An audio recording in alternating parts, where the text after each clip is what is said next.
Westland SafeLawn fertiliser and water sticks. You need to water it in so it can actually work.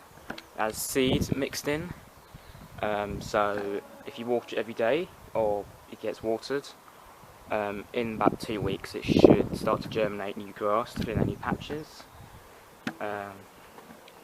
Like there are some thinner bits here from, it's where like, the turnaround point is when I turn the mower, and just so many bits like there that's been killed off with a heat wave last year or just thinned out over winter. We've got some daffodils coming through there from last year, they didn't get removed properly when we turfed it. This border, don't worry, this will be weeded whenever I can actually get out to shops and buy plants.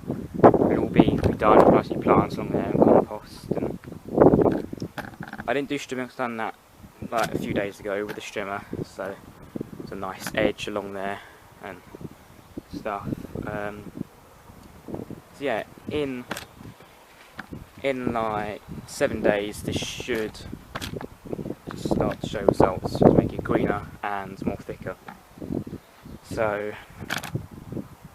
yeah, we are done.